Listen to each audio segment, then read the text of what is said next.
네, 안녕하십니까. 예. 저는 동명대학교에 재직 중인 조준모 교수입니다. 먼저 저희 소개와 빅데이터 분석에 대한 전반적인 내용을 간단히 설명드리고 단기 강좌를 진행하도록 하겠습니다. 4차 산업혁명의 꽃인 빅데이터 분석과 인공지능의 전문가가 되기 위해서는 그 분야에서 많은 시행착오와 현장의 경험이 있어야 할 것입니다. 그렇지만 전문가가 되기 위한 필요한 기초적인 지식을 쌓는 것은 생각보다 어렵지 않다는 것을 말씀드리고 싶습니다. 저는 미국에서 유학을 했고 석사 때 인공지능을 공부했지만 그 당시의 인공지능과 지금의 인공지능과는 다소 차이가 있다고 할 수 있습니다. 그래서 저는 몇 년 전부터 4차 산업혁명의 꽃인 빅데이터 분석과 인공지능을 공부하기 위해 소위 MOOC라는 서비스를 이용하여 독학을 하였고 그 결과로 집필한 교재가 감사하게도 우수 도서로 선정이 되었습니다. 지금은 부산시 교육청에서 저희 관련 동영상 콘텐츠를 요구하여 현재 초중고 학생과 교사 대상의 교육 서비스를 운영하고 있습니다. 참고로 조금 전에 말씀드린 MOOC는 세계적인 대학의 교수나 석학들이 무료로 콘텐츠를 제공해주는 서비스입니다.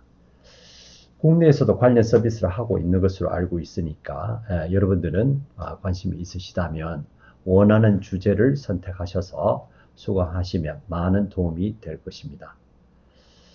제 생각에 일반인들이 가장 크게 오해하고 있다고 생각하는 것이 빅데이터 분석이나 인공지능이 매우 높은 수학적 능력이 필요하다고 생각하는 것인데요. 그런데 사실 빅데이터 분석 작업이나 인공지능 응용 소프트웨어를 만드는 것은 깊은 수학 능력이 필요되지 않습니다. 매우 기초적인 영어 실력과 기본적인 코딩 능력만 있으면 누구든지 가능하다고 생각합니다. 앞으로 데이터 분석이나 인공지능은 모든 분야에 적용되어야 하는 기술이기 때문에 현장의 전문가들이 생각보다 짧은 시간에 이를 습득하여 자기 분야에 적용할 수 있다고 생각합니다. 이것을 습득한 저희 학과 졸업생들도 높은 연봉을 받으면서 취업을 잘 하고 있는 상황입니다. 자, 그러면 관련 내용을 살펴보시겠습니다. 제가 드릴 오늘 내용은 다음과 같습니다. 빅데이터 분석의 개요, 그리고 데이터 수집, 전처리, 분석, 이 세 가지가 중요한 요소인데 이것을 간략히 말씀을 드리고요. 그 다음에 챕터 3에서 빅데이터 분석용 오픈 AI 도구가 있습니다. 이것을 이제 학생들하고는 이제 실제로 프로그래밍 코딩하면서 강의를 하는 내용인데요. 시간 관계상 어떤 내용인지, 그 다음에 어떤 구조를 가지고 있는지 전반적인 내용을 오늘 설명드리도록 하겠습니다. 수학적 도구 numpy라는 수학적 도구가 있고요. 그 다음 매플라이브러리에는 그래픽 도구가 있습니다. 그리고 판다스라는 데이터 처리하는 도구, 이 세 가지가 빅데이터 분석에서 가장 많이 사용하는 도구 아니면은 라이브러리라고 합니다. 라이브러리. 그래서 그 내용을 간략하게 살펴보고 넘어가도록 하겠습니다. 마지막으로 이러한 데이터 수집, 전처리, 분석을 통한 다음에 마지막으로 그 정비된 데이터로부터 정보를 획득을 하는 것이 목표라고 할 수 있습니다. 그래서 그 이후에는 어떤 충분한 정보를 얻었다면 굳이 인공지능이 필요 없다 하면 거기서 이제 만족을 할 수 있겠지만 이게 인공지능에 대한 어떤 결과가 필요하다라고 하면 앞에서 빅데이터 분석에서 정리한 내용을 인공지능의 입력으로 사용할 수가 있습니다. 그래서 결론적으로 빅데이터 분석과 인공지능은 두 개가 별개가 아니라는 것을 알아두시면 좋을 것 같습니다. 예. 자, 다음은 글로벌 산업 현황의 변화에 대해서 한번 보시도록 하겠습니다. 간략히. 이것은 10년 전에 세계 글로벌 탑 10 회사들을 나열한 것입니다. 월마트, 예, 구글, 코카콜라, 마이크로소프트, 제너럴 일렉트릭, 도요타 이렇게 있는데 이게 2010년이고요. 그 다음에 오른쪽에 나와 있는 것이 2020년의 글로벌 탑 10 회사들입니다. 어떤 차이가 있는지 느껴지시나요? 예. 무슨 차이가 있을까요? 예. 그래서 저희 관점으로 말씀을 드리면, 10년 전에, 2010년에는, 주로, 예, 거의 반 이상이, 제조업입니다. 예. 도요타, 자동차지요. 코카콜라, 그 다음에 제조가 뭐가 있어요? IBM, 예. 그 다음에 제너럴 일렉트릭 회사, HP도 마찬가지죠. 예. 과반수 이상이 거의 제조 회사고요. 그 다음에 지금 현재 2020에서 현재까지 내용을 보시면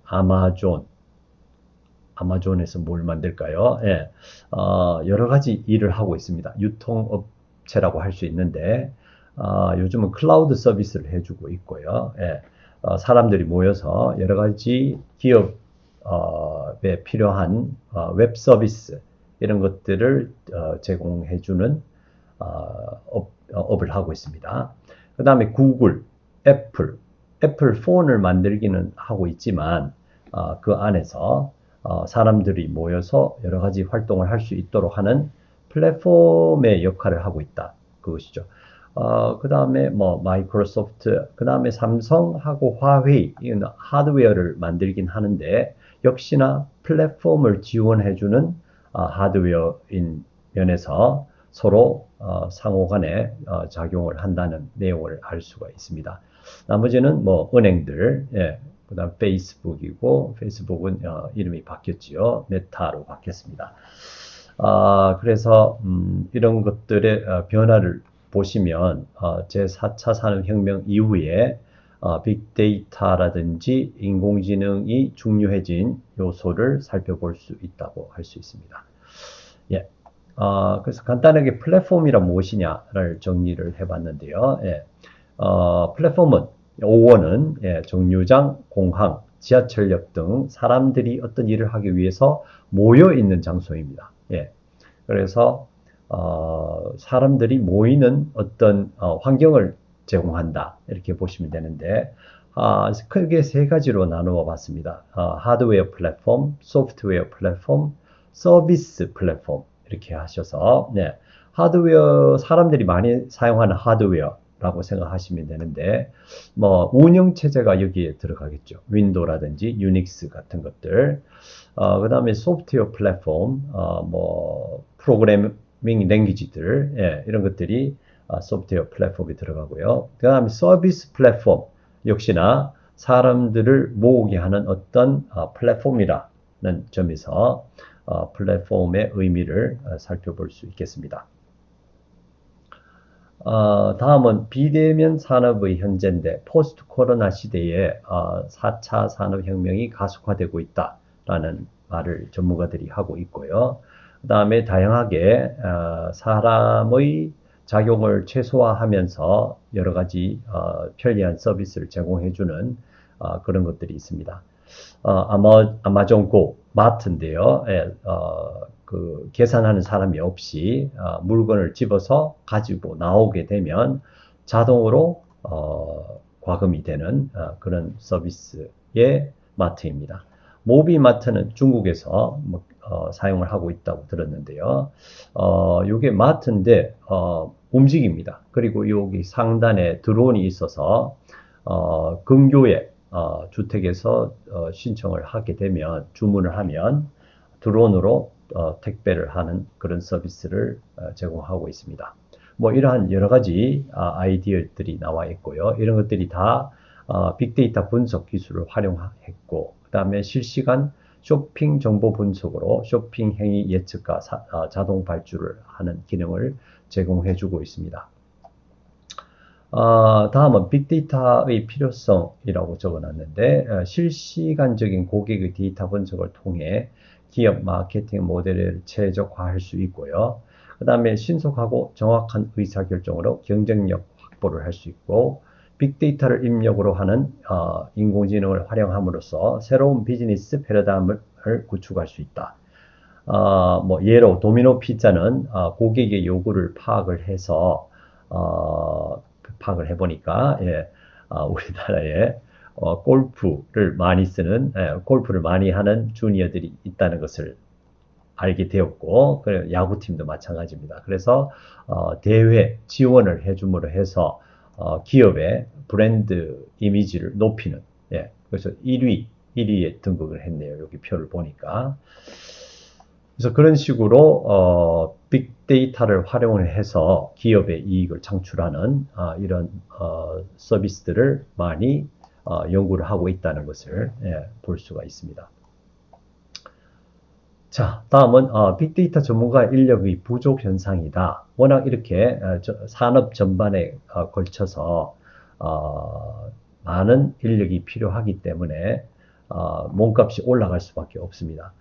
중국도 마찬가지고요. 그래서 아무래도 수요가 공급에 비해서 부족하기 때문에 이런 현상이 벌어지는 것 같습니다. 평균 임금이 굉장히 다른 업종에 비해서 높아지고 있다. 그러한 내용을 볼 수가 있습니다. 그래서 뭐 뉴스들도 이렇게 보시면 빅데이터 전문가 인력이 부족하다. 뭐 정부 이걸 보시면 빅데이터 전문가 5,000명 양성을 하겠다 했는데 그게 여의치 않을 것이다 라는 업계의 생각입니다. 그래서 기본적으로 빅데이터의 기술을 대학교 같은 기관에서 가르치고요. 그 다음에 뭐 산업에 가서 아니면 뭐 저희 같으면은 4학년 때 업체 연수를 보내서 현장의 어떤 환경을 학생들이 익히고 그 다음에 수업에서 배운 내용들을 적용을 해서 어떤 결과를 도출하는 그런 것을 하다 보면 점점 고급 인력으로 나아갈 것이고 향후에는 이렇게 많은 고급 인력이 배출될 것으로 기대합니다. 자, 다음은 데이터 수집. 여기 이 장에 보시면 데이터 수집과 그 다음에 전처리와 분석. 이게 세 가지 단계입니다. 빅데이터 분석할 때 중요한 단계이고 첫 번째는 데이터를 먼저 수집을 해야지 뭐 어떤 처리를 할 수가 있겠죠. 그래서 수집은 어떻게 하고 있냐 이거를 적어봤습니다. 제가 그래서 구글 같은 것 검색 엔진 구글은 검색 엔진으로 처음에 시작을 했기 때문에 사람들이 구글 검색창을 많이 사용을 하고요. 그 다음에 어떤 내용을 원하는지 사용자들이 입력하는 내용을 기반으로 해서 예측을 할 수가 있습니다. 그 다음에 구글 드라이브 써보셨습니까? 거기에는 파일들, 문서 같은 거, 그림 같은 거, 동영상도 올릴 수 있습니다. 그래서 처음에 몇 기가씩 모든 개인에게 할당을 해주고 마음대로 사용을 하시오. 우리나라도 그런 서비스가 많이 있고요. 그래서 그렇게 하는 이유가 사실은 그렇게 많은 용량을 제공을 해주려면 많은 비용이 들겠죠. 근데 그 이유가 무엇이냐 하면 바로 사람들이 올리는 데이터를 활용해서 빅데이터 분석이라든지 그 다음에 인공지능을 만들기 위해서 사용하는 것입니다. 그래서 향후에는 결론적으로 인공지능으로 해서 벌어들인 수익금은 사용자로부터 나온 것이기 때문에 그것을 나누어 줘야 한다. 뭐 법규를 제정하고 있는 나라가 있다고 들었습니다. 그래서 향후에는 그렇게 되지 않겠습니까? 그래서 구글, 카카오, 삼성, 네이버, 그 다음에 워치도 마찬가지입니다. 스마트워치, 예, 시계로부터 읽혀진 내용들을, 기업에서 안 보리라고 생각을, 굳게 믿겠지만, 예, 그것을 활용할 수도 있다는 것이죠. 예. 예. 그런 내용들이 있습니다. CCTV도 마찬가지고요. 네. 그 다음에 이제 정부에서 이런 4차 산업의 중요한 데이터 수집을 위해서 사람들에게 정제된 데이터를 제공해 주고 있습니다. 국내 사이트의 대표적인 사이트가 네, 데이터 포탈입니다. 데이터 포탈이라고 검색해 보시면 나올 겁니다. 예. data.go죠. 그죠? government, 정부에서 운영하고 있고요. 다양한 데이터가 있습니다. 이 다음 페이지 나오니까 보여드리도록 하고요. 해외 사이트들도 많겠죠. 하나만 적어놨습니다. 그 다음에 소프트웨어 개발 사이트가 있는데요. 예. 이것은 Kaggle하고 GitHub, 예. 빅데이터 분석하고 인공지능 그리고 각종 코딩에 관련된 전문가들이 애용하는 사이트라고 보시면 되겠습니다. 예, 저기 뒷부분에 GitHub에 대해서 간략하게 제가 또 요약을 해놨으니까 뒤에서 보시면 되는데 프로그래머들이 초보 프로그래머, 중급, 고급 프로그래머들이 각자 자기가 작성한 코딩했는 내용을 올릴 수가 있고요. 그 안에 내용을 모두가 볼 수 있도록 오픈을 해놨습니다. 예, 그래서 초보자들은 잘하는 사람들이 올린 내용을 다운로드를 해서 자기 컴퓨터에서 한번 돌려보고 그렇게 함으로써 이제 기초를 다질 수도 있고요. 그렇게 해서 기초가 다져진다면 자기가 개발했는 코드를 또 공유를 해주고 다른 사람들에게 또 그러한 기회를 주는 아주 훌륭한 사이트가 있습니다. 그래서 여러분들도 이게 만약에 원하신다면 한번 들어가서 보시도록 하시죠. 자, 아까 GitHub 사이트는 외국 사이트고요. 요거는 국내 사이트, 아까 데이터 포탈입니다. 그래서 보시면 검색을 하게 해놨고요. 그 다음에 확장자, 여기 확장자도 있고 분류 체계가 있고요. 그래서 분야마다 선택을 해서 자기가 원하는 데이터 분야를 선택을 해서 들어갈 수가 있고, 그리고 다양한 종류의 확장자, 그러니까 파일 형식이겠죠, 그죠? 예, 형식을 검색을 해서 다운로드를 할 수 있도록 합니다. 그래서 여기서 검색을 해서 클릭을 하면 이렇게 찾아주죠. 예, 많은 데이터를 찾아주고 여기 보시면 CSV 있죠, 보이십니까? CSV, 그 다음 JPEG죠. 예, 사진이겠죠, 그죠? 예. 그래서 이런 것들을 여기 다운로드 하시면 자기 컴퓨터에 다운로드를 해서 다양한 데이터 처리를 할 수 있도록 해주는 사이트입니다. 그래서 예를 들면 CSV 파일을 다운로드를 하시면 여기 부산 지역의 회사들에 대한 내용들이 나오게 되겠습니다. 요거를 어떤 빅데이터 분석할 때 사용할 수 있을 것이고요. 그 다음에 여기는 주로 우편 번호를 빼고는 전부 텍스트 내용, 문자이기 때문에 예, 주로 숫자들도 많이 있어서 통계나 어떤 자료를 만들 때에 정보를 추출하고 싶을 때에 엑셀 파일, 주로 엑셀 파일을 많이 이용합니다. 그래서 엑셀 파일은 기본적으로 행렬로 되어 있죠. 예, 그래서 주로 2차원, 2차원의 데이터를 활용을 하고 있습니다. 자, 다음은 데이터 전처리입니다. 예, 수집을 한 다음에는 전처리를 하는데 데이터를 전처리를 하기 위해서 제공해주는 사이트들이 있습니다. 유료 클라우드 서버가 있는데 조금 전에 말씀드린 아마존 AWS입니다. 있고 그 다음에 마이크로소프트 애저가 있죠. 예.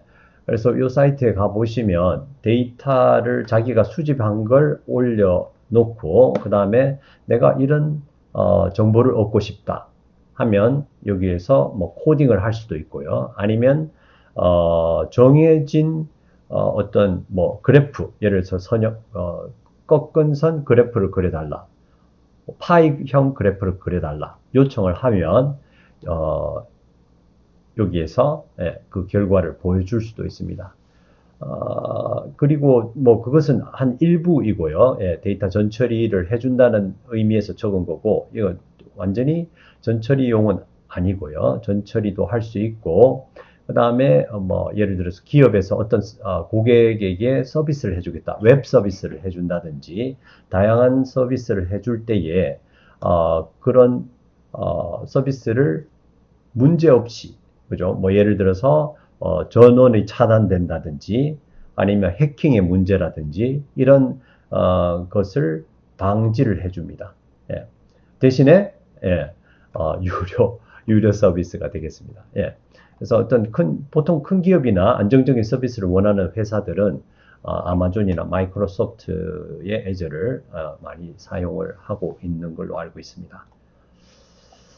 예, 그래서 저렇게 유료 서비스를 해주는 수도 있겠지만은, 주로 이제 대학교나 학생들, 이런, 좀 유료보다는 무료로 활용을 하고 싶을 거니까, 주로 이제 어떤 큰 기관에서는 뭐 유료를 사용할 수도 있겠지만, 웬만한 기관에서도 지금 제가 설명드리는, 예를 들어서 주피터 노트북, 여러 툴 중에 한 개입니다. 그래서 요거는 저희가 수업 시간에서도 쓰고 대학원이라든지 연구기관에서 주로 많이 사용하고 있는 툴들이 되겠습니다. 예, 오늘은 거기에 대해서 이후에 좀 설명을 드리도록 하겠습니다. 아나콘다 내비게이터라는 환경이 있는데 그 안에서 주피터 노트북이라는 또 세부적인 툴이 있습니다. 그래서 주로 주피터 노트북을 이용해서 빅데이터 분석이나 인공지능의 프로그램을 작성을 할 수가 있는 것입니다. 요거는 파이썬이고요. 파이썬을 주로 요즘은 많이 사용하고 있기 때문에 파이썬이 범용 프로그래밍 언어이고요. 그 다음에 그 안에 지원되는 기능들은 매우는 아니고 기본적인 기능들을 제공해주고 있습니다. 그런데 그렇다 하더라도 다양한 분야에서 활용하기 위해서는 더 추가적인 기능들이 필요하고요. 아까 앞에서 목차에서 설명드린 다양한 라이브러리들 또는 패키지라고 합니다. 그런 것들을 가져와서 확장을 할 수 있습니다. 파이썬에서 확장을 할 수 있기 때문에 굉장히 요즘은 파이썬을 많이 사용하고 있는 추세입니다. 자, 그러면 방금 말씀드린 아나콘다 내비게이터를 아까 그 사이트를 통해서 설치를 하시고요. 컴퓨터에 무료로 사용할 수 있고요. 그 다음에 모듈들은 이 아나콘다 내비게이터 안에 여러 가지 툴들을 사용할 수가 있는데 그 중에서도 주피터 노트북입니다. 주피터 노트북이라고 적어놨죠. 그래서 여기를 클릭을 하시면 주피터 노트북이 웹 브라우저에서 프로그램을 할 수 있도록 연결이 되게 되겠습니다. 그래서 다양한 기본적인 코드부터 시작해서 다양한 기능을 활용을 할 수가 있게 되겠죠.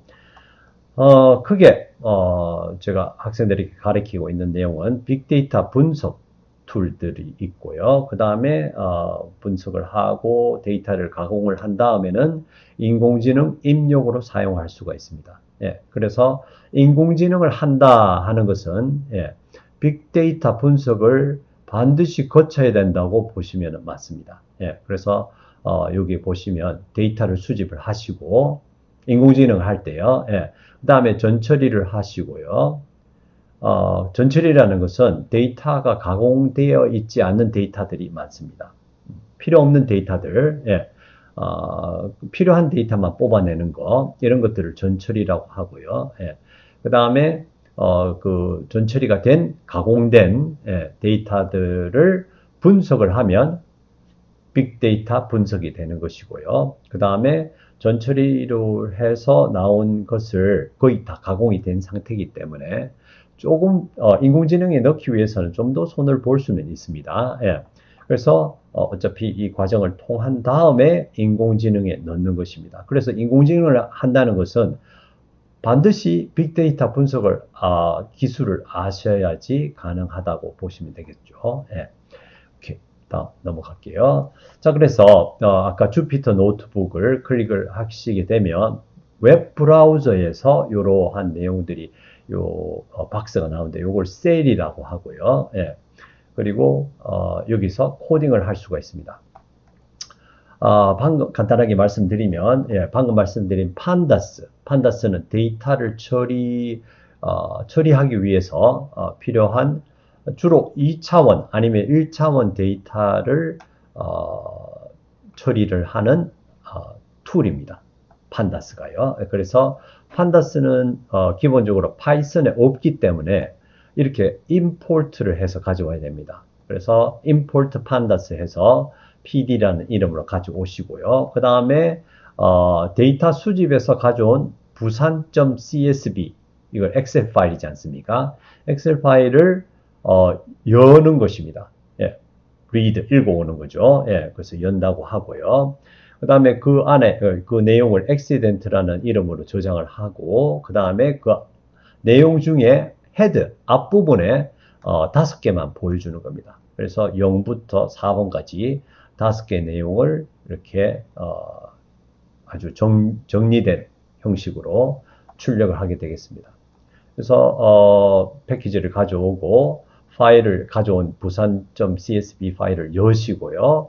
그 중에서 일부를 이제 볼 수 있고 조작할 수 있도록 하는 것입니다. 굉장히 생각보다는 간단합니다. 예, 생각보다 간단하고 특히 인공지능 기계 학습이죠. 머신러닝은 매우 간단해서 아마 처음 보시는 분들은 너무 간단해서 깜짝 놀랄 정도로 그렇게 쉽게 보입니다. 간단합니다. 예. 그래서 인공지능을 좀 어렵게 보지 마시고 누구든지 할 수 있는 것이다 라고 주위에 알려주시면 감사하겠습니다. 자, 그 다음에는 이러한 데이터를 가지고 와서요. 네, 요거는 마찬가지입니다. 판다스 가져오고 아까 거기에서 조금 더 살을 붙였다라고 보시면 되고요. 그래서 살을 붙인 이유는 그 가져온 내용을 출력을 하는 것입니다. 그래프로. 예, 그래서 이렇게 간단하게 몇 줄만 적으면 이런 그래프를 얻을 수가 있습니다. 굉장히 편리하지요. 예. 자, 그래서 이런 것들을 학생들이 배우고 금방 실제 데이터를 적용을 해보면 학생들도 재밌어 하고요. 예. 또 산업에서 실제로 금방 사용할 수 있는 것이기 때문에 한번 코딩을 배우게 되면 예, 처음에 약간 어려울 수도 있겠지만 결국은 생각보다는 그렇게 어렵지 않다는 것을 알 수가 있습니다. 이런 그래프도 그릴 수도 있고요. 그 다음에 이런 그래프도 그릴 수가 있습니다. 예.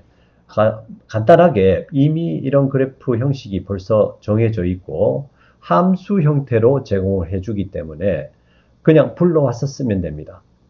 예. 이런 그래프를 그리려면은 뭐 어떻게 복잡한 걸 적는 게 아니고요. 예. 이런 형식의 그래프의 함수가 있습니다. 그래서 그 데이터를 그 함수에 집어넣으면 이렇게 간단한 과정을 통해서 이런 복잡한 결과를 얻어낼 수 있습니다. 이런 것도 되죠. 뭐 어떤 아주 큰 데이터가 있는데 사람들이 무엇에 관심이 있을까? 예, 그럼 어떤 텍스트들 아주 많은 텍스트들을 가져와 가지고 처리를 하시고 전처리하고 그 다음에 이런 요거는 워드 클라우드라고 합니다. 워드 클라우드 뭐 단어 구름입니까? 우리나라 말로 하면 그래서 구름처럼 이렇게 볼 수 있는데 요거는 사과처럼 만들었죠. 그거는 또 옵션들을 몇 자만 적어 넣으면 옵션으로 이렇게 사과 형식으로 나타낼 수도 있습니다. 여기 보시면 사람들이 뭐 건강을 위해서 어떤 단어들에 관심이 많은지 금방 볼 수 있겠죠. 그죠? 예. 운동, 먼저 건강하면 운동 생각하고, 그 다음에 음식 생각하고, 칼로리, 뭐 이런 것들을 생각하는구나. 이런 걸 알 수 있고요. 그 다음에 외국 사람들은 보니까 음식이 제일 중요하다고 적어놨네요. 그죠? 그 다음에 뭐 의료에 관계되는 거, 뭐 그 다음에 다이어트, 뭐 이런 걸 쭉 적어놨습니다. 그래서 큰 것이 가장 빈도수가 높다. 이렇게 보시면 되겠죠. 예. 좋습니다. 다음은 드디어 3장입니다. 예, 빅데이터 분석용 오픈 API 도구 세 가지를 설명을 드린다고 했고요. 뭐 시간 관계상 자세한 내용은 말씀을 드리기 힘들 것 같고 이번 시간을 통해서 어떤 것인지 개념만 한번 보시고 넘어간다라고 보시면 되겠습니다. numPy입니다. 예, 아까 import pandas 하듯이 import numpy라고 하면 되고요. numpy 또는 numpy 이렇게 발음을 하고 있습니다. n차원 배열의 객체인데 주로 그 n차원은 아까 아시겠죠? 그러니까 단어들이 나열되어 있으면 1차원입니다. 숫자들이 하나로 나열되어 있으면 1차원이고요. 근데 이렇게 나열되어 있는 숫자라고 합시다. 숫자들이 이렇게 여러 줄로 되어 있다고 한다면 그거는 이제 2차원이 되겠죠. 그죠? 예. 3차원은 뭡니까? 이러한 이제 면이 됐죠. 1차원은 선이고요. 2차원은 면이라고 할 수 있을 것이고요. 그 다음에 3차원은 이런 면들이 이 위에 또 쌓여 있는 것이겠죠. 그죠? 네, 이렇게 쌓여 있으면 3차원 공간이 만들어집니다. 그래서 3차원, 보통 3차원까지 하죠. 우리가 사람들이 이 세상에서 볼 수 있는 최고 차원이 3차원이기 때문에 예, 그래프도 3차원까지 그릴 수가 있고요.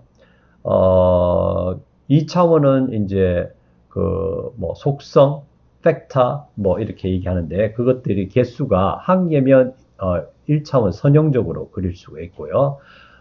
그 팩터, 속성이 두 개면 2차원으로 아까 앞에서 보셨던 그것처럼 그래프를 나타낼 수가 있고요. 그 다음에 그 선형 그래프죠. 예.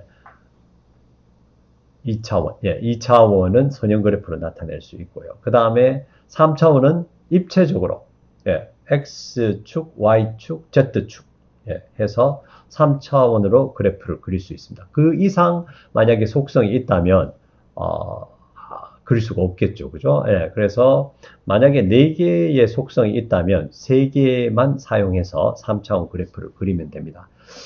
이러한 내용들은 빅데이터 분석할 때도 필요하고요. 그 다음에 인공지능의 입력을 사용할 때도 이런 개념들을 이해를 좀 하시면 사용을 하기가 좋겠죠. 이까지 방금 제가 수학적인 내용을 말씀을 드렸네요. 그죠? 예. 그까지는 좀 그래도 고등학교를 졸업했다면 3차원까지는 알고 있어야 되지 않을까. 예. 뭐 미분이나 적분이나 이런 것들은 응용을 만드는 데는 크게 필요는 없습니다. 그래서 웬만하면 그 인공지능 코딩을 할 수 있다. 이렇게 보시면 되겠죠.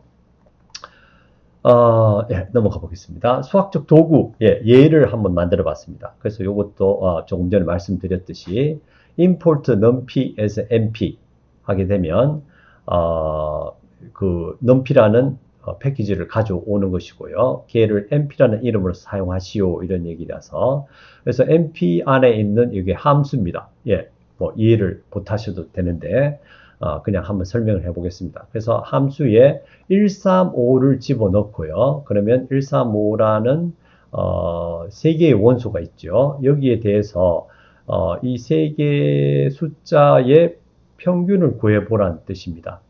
예, 민 값을 구하라는 얘기죠. 그러면 3.0이 출력이 된다라는 내용이죠. 예. 그래서 만약에 요거는 뭐 3개밖에 없지만 예를 들어서 어디에서 빅데이터를 가져왔다. 예를 들어서 10만 개다. 10만 개.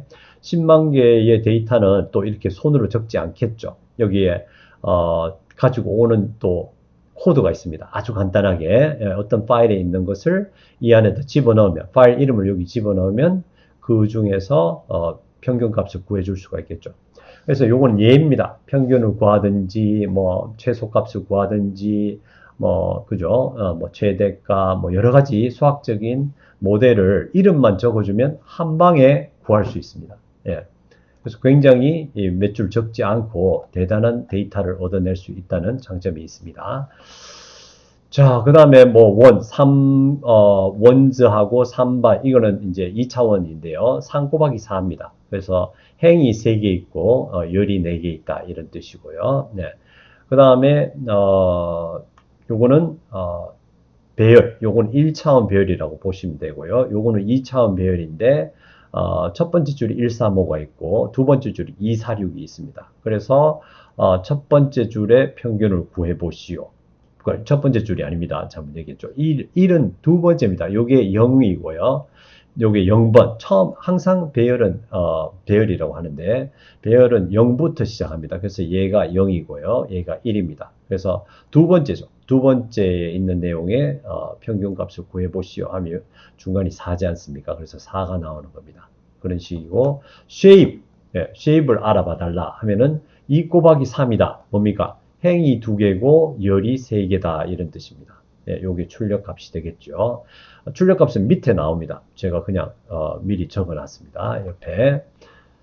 오케이. 그런 식으로 다양한 수학적인 함수들을 불러서 사용을 하게 되면 자기가 원하는 아주 복잡한 수학적인 것들이라도 그냥 불러서 계산할 필요가 없습니다. 그냥 불러서 사용하면 된다는 것이죠.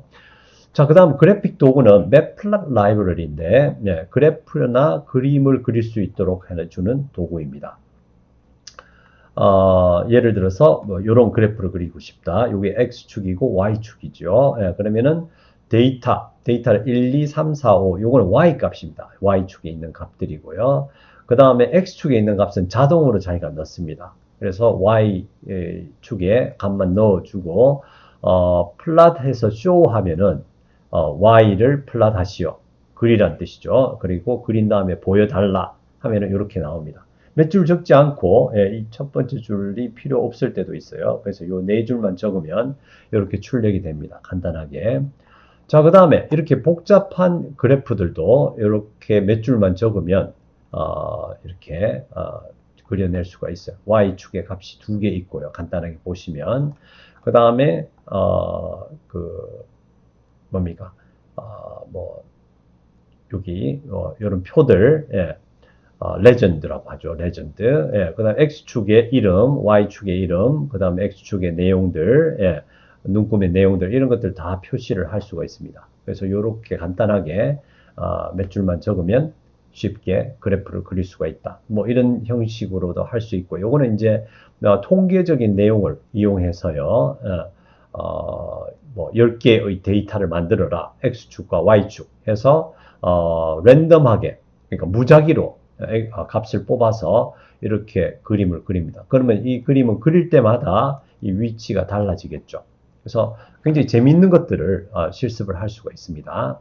그래서 이렇게 다양하게 맵플롯 라이브러리를 이용하면 이런 내용들을 그릴 수가 있다 하는 것이죠. 학생들은 실습을 해보면 굉장히 재미있어 합니다.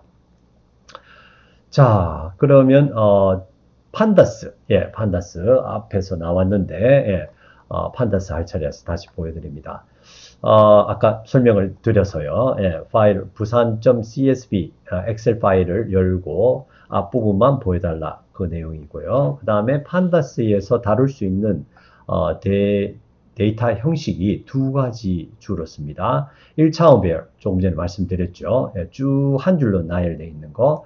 그 한 줄로 되어 있는 것들이 여러 개 있는 것이 2차원 배열이다. 예, 그래서 이렇게 아까 엑셀로 가져온 내용들을 이런 식으로 형식으로 출력을 할 수 있습니다. 요거는 이제 내가 직접 넣은 거고요. 네. 1, 2, 3, 4, 5, 6, 7, 8 이렇게 넣어서 안에 데이터 부분을 출력을 한 것입니다. 예. 넘어가고요. 예. 그 다음에 이 안에 있는 데이터 형식도 쉽게 이렇게 한 줄로 뭐 예를 들어서 정수를 실수로 바꾸고 이런 것들을 쉽게 할 수 있습니다. 자, 요거는 이제 마지막 장입니다. 예, 정보 획득. 인공지능 학습 데이터 해놨는데, 일단은 조금 앞에서 말씀드린 GitHub 사이트입니다. 여러분도 관심이 있으시면 한번 가보시고, 이게 아까 뭐라고 말씀드렸나요? Git이라는 GIT입니다. Git이라는 버전 관리 시스템을 공유하여 소스 코드를 발전시키고자 하는 웹 호스팅 서비스다. 이렇게 정의가 되어 있는데, 소스 코드는 프로그래머들이 작성한 소스 코드를 자기 계정을 만들어서 각자 올립니다. 그러면 다른 사람들이 볼 수가 있겠지요. 그래서 서로 좋은 코드는 공유를 하고, 그래서 자기의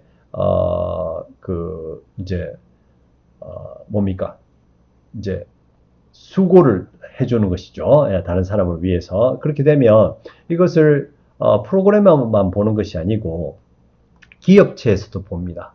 기업체에서 보고 이 사람은 코딩을 잘하는구나 하면은 어차피 계정을 가지고 있기 때문에 연락을 하게 돼요. 우리 회사에 오겠느냐.